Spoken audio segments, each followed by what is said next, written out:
नमस्कार और स्वागत है इस खास चर्चा में। आज हम नजदीक से देख रहे हैं भारत में यूरोपीय शक्तियों के आगमन को और शुरुआत कर रहे हैं पुर्तगालियों से। हाँ, पुर्तगाली सबसे पहले आए थे यूरोप से, सीधे समुद्री रास्ते से। बिल्कुल। हमारे पास पोर्चुगीज इन इंडिया नाम के स्रोत से कुछ दिलचस्प जानकारियां हैं। कोशिश ये समझने की है कि 15वीं-16वीं सदी में आखिर ऐसा क्या हुआ कि पुर्तगाल से लोग इतनी दूर भारत तक आ पहुंचे। और सिर्फ आए ही नहीं। हाँ, और कैसे उन्होंने यहाँ अपनी धाक जमाई। चलिए मिलकर इस कहानी की परतें खोलते हैं। बिल्कुल। और ये कहानी सिर्फ मसालों और मुनाफे की नहीं है, मतलब वो तो था ही, लेकिन इसमें उस दौर की सियासत, धार्मिक जुनून और दुनिया की बदलती ताकतों का पूरा ताना बाना बुना हुआ है। सही। इन सूत्रों से हमें यह समझने में मदद मिलेगी कि पुर्तगालियों का आना महज एक घटना नहीं थी। ये भारतीय उपमहाद्वीप के इतिहास में एक बड़े और लंबे बदलाव का शुरुआती बिंदु था। तो सबसे पहले यही सवाल उठता है कि यूरोप के लोगों को, खासकर पुर्तगालियों को, भारत आने के लिए सीधे समुद्री रास्ते की जरूरत महसूस ही क्यों हुई? मतलब जमीनी रास्ते तो थे ही पहले से। हाँ, रास्ते थे, लेकिन उन रास्तों पर कह सकते हैं बड़ा पेंच था। देखिए, रोमन साम्राज्य के पतन के बाद और खास तौर पर 7वीं सदी से मिस्र और फारस जैसे इलाकों में अरबों का दबदबा कायम हो गया। अच्छा। इससे हुआ ये कि यूरोप और भारत के बीच जो सीधा संपर्क था ना, वो लगभग खत्म सा हो गया। टूट गया मतलब। हाँ, लगभग। फिर 1453 में एक और बड़ी घटना हुई। उस्मानी तुर्कों ने कॉन्स्टेंटिनोपल यानी आज का इस्तांबुल उस पर कब्जा कर लिया। हाँ, ये तो बहुत बड़ा मोड़ था इतिहास में। बिल्कुल। इसके बाद तो हालात और बिगड़ गए। यूरोप तक जो भारतीय सामान पहुंचता था, मसाले, कपड़े, रेशम, कीमती पत्थर, जो बहुत डिमांड में थे वहाँ। हाँ, बहुत ज्यादा, तो उस सब पर अब तुर्कों और अरब बिचौलियों का कंट्रोल हो गया। तो सारा मुनाफा उनकी जेब में। बिल्कुल। सारा व्यापार उनके जरिए होता था। लाल सागर वाला समुद्री रास्ता भी इस्लामी शासकों के हाथ में था, जिससे उन्हें खूब कमाई होती थी। जमीनी रास्ते भी वो उतने सुरक्षित नहीं थे और उन पर भी काफी हद तक अरबों का ही नियंत्रण था। तो यूरोप के व्यापारियों को ये सब बहुत महंगा पड़ता होगा। बहुत ज्यादा। और मुनाफा सारा बिचौलिए खा जाते थे। तो साफ है यूरोप में एक बेचैनी थी कि भाई इस पूरे सिस्टम को बाईपास किया जाए, कोई सीधा समुद्री रास्ता खोजा जाए जिससे भारत से सीधे व्यापार हो सके। एकदम। लेकिन सिर्फ इच्छा होने से तो रास्ता नहीं मिलता। यूरोप में ऐसा क्या बदल रहा था कि वो इतने बड़े, इतने जोखिम भरे समुद्री सफर पर निकलने को तैयार हो गए? आप सही कह रहे हैं, माहौल बदल रहा था। वो 15वीं सदी का यूरोप था ना, जिसे हम पुनर्जागरण या रेनेसा कहते हैं, उसके असर में था। हाँ, वो दौर तो बड़े बदलावों का था। बिल्कुल। एक नई सोच, नई जिज्ञासा, दुनिया को जानने और खोजने का जज्बा पैदा हो रहा था। लोग साहसिक कामों के लिए प्रेरित हो रहे थे और समुद्री यात्राएं इनमें सबसे आगे थीं। और तकनीक भी तो साथ दे रही होगी। बिना अच्छे जहाजों और नक्शों के मुमकिन कैसे होता? निश्चित रूप से वो बहुत जरूरी था। जहाज बनाने की कला बेहतर हो रही थी। बड़े और मजबूत जहाज बन रहे थे जो लंबे समुद्री तूफान झेल सकें। हाँ। और नेविगेशन यानी दिशा खोजने और रास्ता तय करने के तरीके भी उन्नत हो रहे थे। कंपास और एस्ट्रोलैब जैसे उपकरणों का इस्तेमाल बढ़ रहा था। अच्छा, लेकिन फिर वही बात, सिर्फ जज्बे और तकनीक से तो पेट नहीं भरता। आर्थिक पहलू भी तो रहा होगा। बहुत अहम पहलू था वो। देखिए, यूरोप में आर्थिक तरक्की हो रही थी, खेती बेहतर हो रही थी, आबादी बढ़ रही थी। और एक दिलचस्प बात यह है कि मांस की खपत बढ़ रही थी और मांस को लंबे समय तक ठीक रखने के लिए और स्वाद के लिए भी मसालों की जरूरत थी, खासकर काली मिर्च और लौंग जैसे गरम मसालों की। अच्छा, तो ये मसालों का इतना क्रेज वो खाने से जोड़ा था सीधे? हाँ, काफी हद तक। प्रेजर्वेटिव के तौर पर भी और स्वाद के लिए भी। और यूरोप में ये उगते नहीं थे, सब पूरब से आता था। और विलासिता की चीजें, रेशम, जवाहरात। हाँ, जैसे जैसे थोड़ी समृद्धि आई, पूरब की शानदार चीजों की मांग भी बढ़ने लगी। लेकिन जो पुराने व्यापारिक शहर थे ना, जैसे वेनिस और जेनोआ, हाँ, इटली वाले, हाँ, वो उस्मानी तुर्कों की ताकत को सीधी चुनौती देने की हालत में नहीं थे। ना ही उनके पास इतने बड़े खोज अभियानों के लिए उतना पैसा था। तो फिर मैदान में कौन उतरा? किसने हिम्मत दिखाई? पुर्तगाल और स्पेन। इनके पास अटलांटिक महासागर का लंबा किनारा था, समुद्री परंपरा थी और कह सकते हैं राष्ट्रीय महत्वाकांक्षाएं भी थीं। अच्छा। और उन्हें फाइनेंस करने के लिए उत्तरी यूरोप के देश तैयार थे और जेनोआ जैसे शहरों के लोग जहाज और तकनीकी जानकारी देने में माहिर थे। तो इस माहौल में पुर्तगाल ने लीड ली। और यही प्रिंस हेनरी द नेविगेटर का नाम आता है ना, स्रोत बताते हैं कि वो भारत का रास्ता खोजने को लेकर बहुत जुनूनी थे। हाँ, प्रिंस हेनरी, उनका मकसद सिर्फ व्यापार नहीं था। वो पूर्वी भूमध्य सागर में मुस्लिम ताकतों के दबदबे को तोड़ना चाहते थे। उनका सपना था कि अफ्रीका का चक्कर लगाकर भारत पहुंचा जाए। इसके पीछे कोई और वजह भी थी? हाँ, इसके पीछे एक धार्मिक पहलू भी था। धार्मिक पहलू? वो कैसे? देखिए, उस समय यूरोप में ईसाई और मुस्लिम शक्तियों के बीच सदियों पुराना टकराव चल रहा था। प्रिंस हेनरी को 1454 में पोप निकोलस वी से एक बुल यानी एक आधिकारिक आज्ञा पत्र भी मिला था। पोप से? हाँ, इसमें उन्हें पूर्व के दूर तटों तक समुद्र यात्रा करने का अधिकार दिया गया, खास तौर पर भारत तक।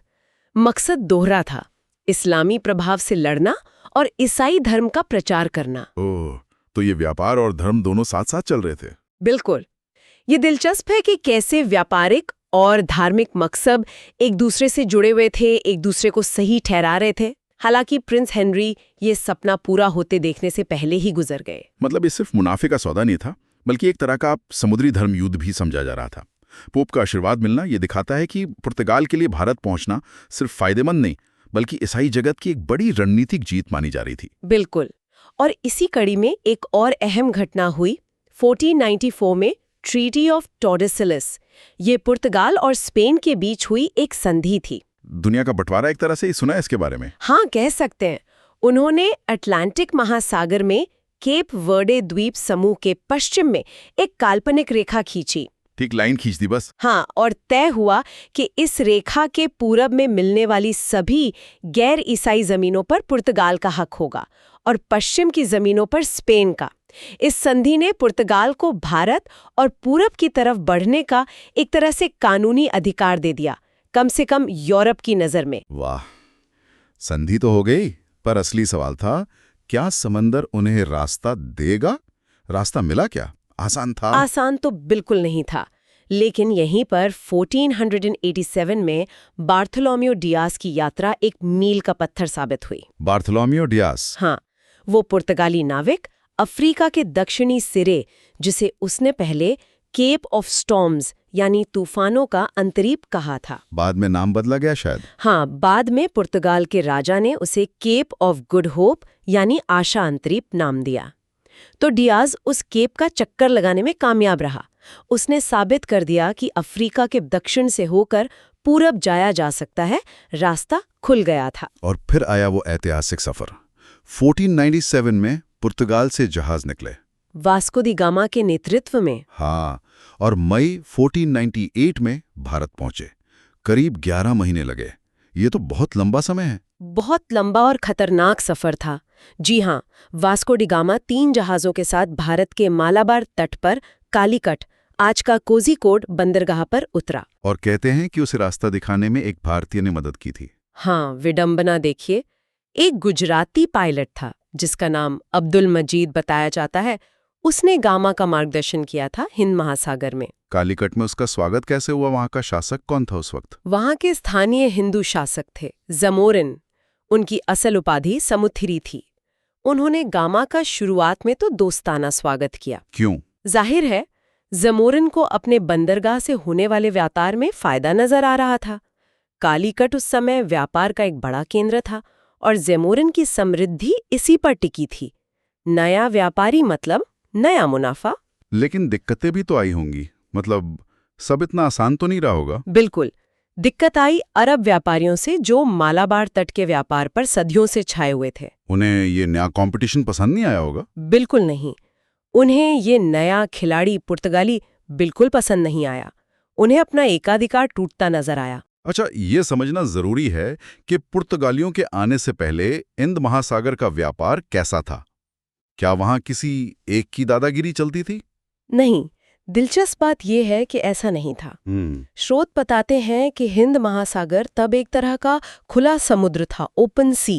अच्छा, मतलब भारतीय, अरब, अफ्रीकी, चीनी, मलय, कई तरह के व्यापारी यहाँ कारोबार करते थे। उनके बीच कुछ अलिखित नियम कायदे थे। कोई भी पूरी तरह दादागिरी करने की कोशिश नहीं करता था।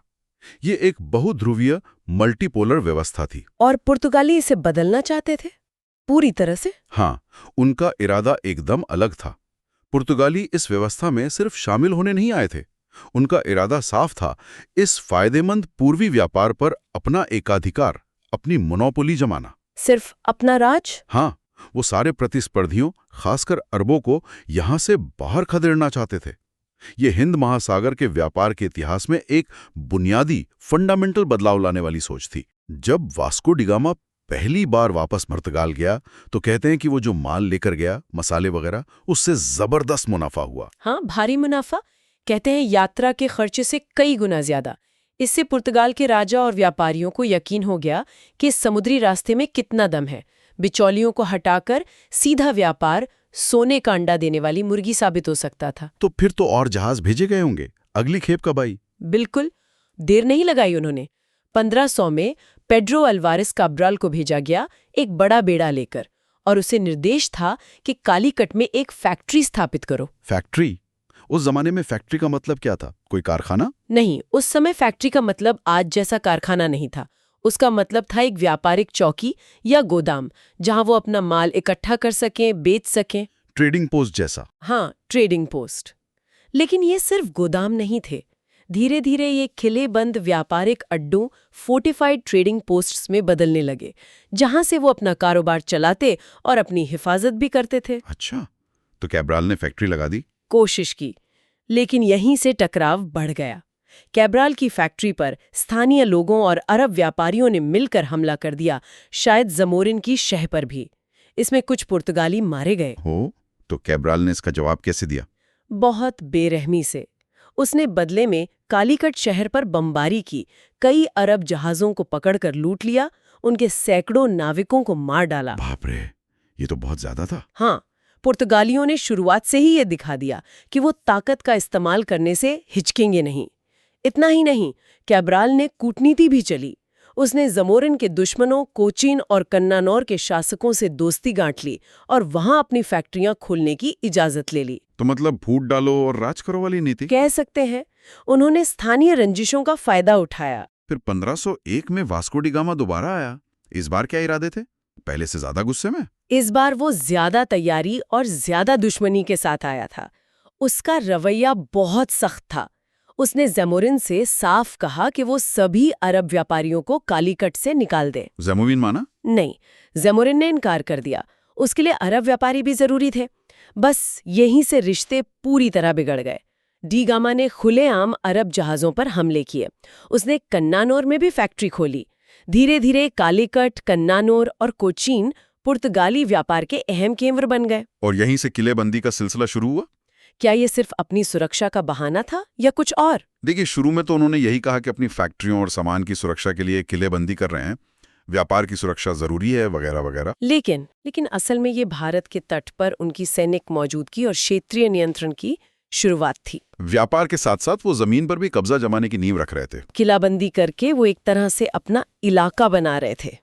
इतिहासकार सतीश चंद्रा के नजरिए का भी जिक्र है स्रोतों में। वो पुर्तगाली इरादों को कैसे देखते हैं? क्या वो इसे सिर्फ व्यापार मानते हैं? नहीं, चंद्रा बताते हैं कि पुर्तगाली मकसद कई परतों वाले थे, मल्टी लेयर्ड थे। पहला तो साफ था, व्यापार। यूरोप और एशिया के बीच सीधा व्यापार बढ़ाना, खासकर मसालों का जो आकर्षक व्यापार था, जिस पर अरबों और तुर्कों का कब्जा था, उसे छीनना। ये तो आर्थिक कारण हो गया। हाँ, और दूसरा था धार्मिक रणनीतिक। मुस्लिम ताकतों यानी अरबों और तुर्कों को कमजोर करना, जिन्हें वो ईसाई धर्म के पारंपरिक दुश्मन मानते थे। अच्छा, वो धर्मयुद्ध वाला एंगल। हाँ, और ये उस वक्त बहुत अहम था, क्योंकि यूरोप में उस्मानी तुर्कों का खतरा लगातार बढ़ रहा था। वो जमीन और समंदर दोनों पर फैल रहे थे। एक तीसरा दिलचस्प मकसद भी बताया गया है स्रोतों में, प्रेस्टर जॉन वाला। ये क्या कहानी थी? ये एक बहुत पुरानी कहानी थी, एक मिथक जो यूरोप में सदियों से चला आ रहा था। मिथक? हाँ, एक अफवाह थी कि पूरब में कहीं प्रेस्टर जॉन नाम का एक बहुत शक्तिशाली ईसाई राजा है, जिसका विशाल साम्राज्य है। पुर्तगालियों को एक धुंधली सी उम्मीद थी कि शायद वो उसे खोज निकालें और उसके साथ मिलके मुस्लिम ताकतों पर दो तरफा हमला करें, यूरोप से वो और पूरब से प्रेस्टर जॉन। मतलब ये खोज सिर्फ भारत की नहीं, प्रेस्टर जॉन की भी थी। हाँ, ये भी एक फैक्टर था। ये कितना हकीकत था, कितना कल्पना, कहना मुश्किल है, पर ये उनकी सोच का हिस्सा जरूर था। तो ये सिर्फ मसाले नहीं थे, ये एक बड़ी भू राजनीतिक और धार्मिक लड़ाई का हिस्सा था, जिसमें मसाले और व्यापार एक अहम मोहरा थे। स्रोत कहते हैं कि वाणिज्यिक और धार्मिक लक्ष्य एक दूसरे को सहारा दे रहे थे। बिल्कुल। इससे पुर्तगाली साम्राज्यवाद को पैसा भी मिला और एक तरह की नैतिक या कह लें धार्मिक स्वीकृति भी मिली। अब देखते हैं कि इस मकसद को जमीन पर उतारा कैसे गया, किन लोगों ने इसमें मुख्य भूमिका निभाई। गवर्नरों की बात करते हैं। हाँ, गवर्नरों की बात करते हैं। सबसे पहले फ्रांसिस्को डी अल्मेडा, जो 1505 से 1509 तक गवर्नर रहे, उन्हें क्या काम सौंपा गया था? अल्मेडा को भेजा गया था भारत में पुर्तगाली स्थिति को मजबूत करने और मुस्लिम व्यापार की कमर तोड़ने के लिए, खासतौर पर अदन, ओरमूज और मलक्का जैसे समुद्री रास्तों के अहम नाकों पर कब्जा करके। ये वो जगह थी जहां से व्यापार कंट्रोल होता था। लेकिन ये आसान नहीं रहा होगा, विरोध तो हुआ ही होगा। जबरदस्त विरोध हुआ। जमोरिन तो था ही, मिस्र के मामलुक सुल्तान ने भी अपनी नौसेना भेजी। और दिलचस्प बात यह है कि मिस्र को वेनिस के व्यापारियों का भी समर्थन था। वेनिस? वो क्यों? क्योंकि पुर्तगाली दखल से उनका मसाला व्यापार भी चौपट हो रहा था। तो ये एक तरह का गठबंधन बन गया था पुर्तगालियों के खिलाफ। तो लड़ाई हुई? हाँ, 1507 में द्यू के पास एक बड़ी नौसैनिक लड़ाई हुई। इसमें पुर्तगाली बेड़ा मिस्र और गुजरात के साझा बेड़े से हार गया और इस लड़ाई में अल्मेडा का बेटा भी मारा गया। ओह, ये तो बड़ा झटका था पुर्तगालियों के लिए। फिर क्या हुआ? अल्मेडा ने हार नहीं मानी। अगले ही साल 1508 में उसने अपनी हार का बदला लिया और द्यू के पास ही मिस्र गुजरात के संयुक्त बेड़े को बुरी तरह हराया। इस जीत ने हिंद महासागर में पुर्तगाली नौसेना की श्रेष्ठता स्थापित कर दी। और यहीं अल्मेडा की मशहूर ब्लू वाटर पॉलिसी सामने आती है ना? हाँ बिल्कुल, ब्लू वाटर पॉलिसी यानी नीले पानी की नीति। इसका मतलब क्या था? मतलब सिर्फ समंदर पर कब्जा? इसका मूल विचार था कि जमीन पर किले बनाने या इलाके जीतने से ज्यादा जरूरी है हिंद महासागर पर पूरी तरह कंट्रोल करना। समुद्री रास्तों के मालिक बनो। अल्मेडा का मानना था कि अगर समुंदर तुम्हारे कब्जे में है तो भारत तुम्हारे कब्जे में है। लेकिन ये सवाल जरूर उठता है कि क्या सिर्फ समंदर पर कब्जा काफी था? जमीन पर पैर जमाए बिना ये नियंत्रण कैसे लंबे समय तक चलता? शायद इसी सवाल का जवाब अगले गवर्नर अल्फोंसो डी अल्बुकर्क ने दिया। वो 1509 से 1515 तक गवर्नर रहे और उन्हें पूर्व में पुर्तगाली शक्ति का असली संस्थापक माना जाता है। हाँ, अल्बुकर्क का नाम तो बहुत आता है। उसने क्या अलग किया अल्मेडा से? अल्बुकर्क ने अल्मेडा की पॉलिसी को आगे बढ़ाया, लेकिन उसने समझा कि सिर्फ समंदर काफी नहीं है। समंदर को कंट्रोल करने के लिए जमीन पर भी स्ट्रेटेजिक अड्डे चाहिए। उसने एक जबरदस्त रणनीति अपनाई। क्या थी वो रणनीति? उसने हिंद महासागर में घुसने के सारे अहम रास्तों पर, सारे चोक पॉइंट्स पर पुर्तगाली अड्डे बना दिए। पूर्वी अफ्रीका में, फारस की खाड़ी के मुहाने पर ओरमूज में, भारत के मालाबार तट पर और दक्षिण पूर्व एशिया के रास्ते पर मलक्का में। एक तरह से उसने पूरे हिंद महासागर की घेराबंदी कर दी। कोई जहाज पुर्तगाली नजर से बचकर नहीं निकल सकता था। और व्यापार पर नियंत्रण कैसे किया? सुना है कुछ परमिट सिस्टम जैसा था। हाँ, वो था कार्टास सिस्टम। ये एक परमिट व्यवस्था थी। कार्टास मतलब? इसके तहत हिंद महासागर में चलने वाले हर गैर पुर्तगाली जहाज को पुर्तगालियों से एक पास या परमिट लेना पड़ता था, जिसे कार्ताज कहते थे, और उसके लिए शुल्क भी देना होता था। और अगर किसी के पास कार्ताज ना हो तो पुर्तगाली उसे दुश्मन जहाज मानकर लूट लेते थे या डुबो देते थे। सोचिए कितनी जबरदस्त दादागिरी थी। उन्होंने जहाज बनाने के अहम केंद्रों पर भी कब्जा करने की कोशिश की ताकि कोई और मजबूत जहाज बना ही न सके। बाप रे, ये तो समंदर पर पूरी हुकूमत थी। और फिर 1510 में वो बड़ी घटना हुई, गोवा पर कब्जा। ये कैसे हुआ? आसान था? हाँ, ये एक निर्णायक मोड़ था। अल्बुकर्क ने बीजापुर के सुल्तान यूसुफ आदिल शाह से गोवा छीन लिया। उस समय बीजापुर में अंदरूनी दिक्कतें चल रही थीं, जिसका अल्बुकर्क ने फायदा उठाया। स्रोत कहते हैं कि सिकंदर के बाद ये पहला भारतीय इलाका था जो किसी यूरोपीय ताकत के कब्जे में आया। और गोवा फिर पुर्तगालियों के लिए बहुत अहम हो गया। बहुत ज्यादा। गोवा बाद में भारत में पुर्तगाली साम्राज्य का केंद्र बना, उनकी राजधानी बना। ये अल्बुकर्क की बहुत बड़ी कामयाबी थी। अल्बुकर्क ने कुछ सामाजिक बदलाव भी किए थे, जैसे सती प्रथा पर रोक लगाने की बात आती है। हाँ, ये सच है। अपने कब्जे वाले इलाकों में, खासकर गोवा में, उसने सती प्रथा को खत्म करने का आदेश दिया। और उसने पुर्तगाली मर्दों को भारतीय औरतों से शादी करने के लिए भी प्रोत्साहित किया था। हाँ, ये भी उसकी एक पॉलिसी थी। इसके पीछे सोच ये थी कि इससे पुर्तगाल के प्रति वफादार एक स्थानीय आबादी तैयार होगी। अच्छा, मतलब वो सिर्फ कब्जा नहीं कर रहे थे बल्कि एक तरह से अपना समाज भी बना रहे थे, वहां जड़ें जमा रहे थे। बिल्कुल। ये बसे हुए पुर्तगाली या तो जमींदार बन गए, उन्होंने तंबाकू और काजू जैसी नई फसलें भी यहाँ इंट्रोड्यूस की, नारियल की बेहतर किस्में लाए, या शहरों में कारीगर, मास्टर शिल्पकार और व्यापारी बन गए। इससे उनके राज को मजबूती मिली। एल्बुकर्क के बाद नीनो द कुन्हा का जिक्र आता है, जो 1529 से 1538 तक गवर्नर रहे। उन्होंने क्या खास किया? दा कुन्हा ने पुर्तगाली शक्ति को और जमाया। सबसे पहले तो उसने 1530 में पुर्तगाली सरकार का मुख्यालय कोचिन से गोवा शिफ्ट कर दिया। इससे गोवा का महत्व आधिकारिक तौर पर बढ़ गया। और गुजरात के साथ उनके संबंध कैसे रहे? उसने गुजरात के शासक बहादुर शाह के साथ कूटनीति चली। बहादुर शाह उस वक्त मुगल बादशाह हुमायूं से जूझ रहे थे, तो पुर्तगाली मदद के बदले बहादुर शाह ने उन्हें बेसीन, आज का वसई, का द्वीप दे दिया और दीव में अड्डा बनाने की इजाजत भी दे दी 1534 में। लेकिन ये दोस्ती ज्यादा चली नहीं शायद। बहादुर शाह की मौत का जिक्र भी आता है। नहीं चली। जैसे ही हुमायूं का खतरा गुजरात से टला, बहादुर शाह को पुर्तगालियों की बढ़ती ताकत खटकने लगी। वो दीव में उनकी किलेबंदी से खुश नहीं थे। 1537 में इसी मुद्दे पर बातचीत के बहाने बहादुर शाह को पुर्तगाली जहाज पर बुलाया गया और वहीं मार दिया गया। ओह, ये तो धोखा हुआ। हाँ, ये पुर्तगाली तौर तरीकों का एक और उदाहरण था कि वो अपने मतलब के लिए कुछ भी कर सकते थे। दा कुन्हा ने बंगाल में भी पुर्तगाली असर बढ़ाने की कोशिश की और हुगली को उनका एक अहम केंद्र बनाया। तो ये सब देखकर सवाल उठता है कि आखिर पुर्तगाली इतने कामयाब क्यों हुए? एक छोटा सा यूरोपीय देश इतनी दूर आकर इतनी बड़ी समुद्री दुनिया पर दबदबा कैसे बना लिया? क्या वजहें थी? इसके कई कारण थे जो स्रोतों में साफ बताए गए हैं। एक तो, जैसा हमने पहले बात की, उनकी नौसैनिक ताकत। वो समंदर में बेजोड़ थे। उनके जहाज बेहतर थे, हथियार? हाँ, उनके जहाजों पर लगी तोपें उस समय के भारतीय या अरब जहाजों के मुकाबले ज्यादा मारक थीं। वो समुद्री लड़ाई में माहिर थे। उन्हें समंदर में चुनौती देने वाला कोई नहीं था। और भारत की तरफ से कोई संगठित मुकाबला क्यों नहीं हुआ? जमीन पर तो बड़ी सल्तनतें थीं। यही दूसरा बड़ा कारण आता है भारत की राजनीतिक हाजत, राजनीतिक विखंडन। उत्तर भारत छोटी छोटी ताकतों में बटा हुआ था जो आपस में ही लड़ती रहती थीं। और दक्षिण में? दक्कन में शक्तिशाली बहमनी सल्तनत टूटकर कई कमजोर राज्यों में बट चुकी थी, बीजापुर, गोलकोंडा, अहमदनगर वगैरह।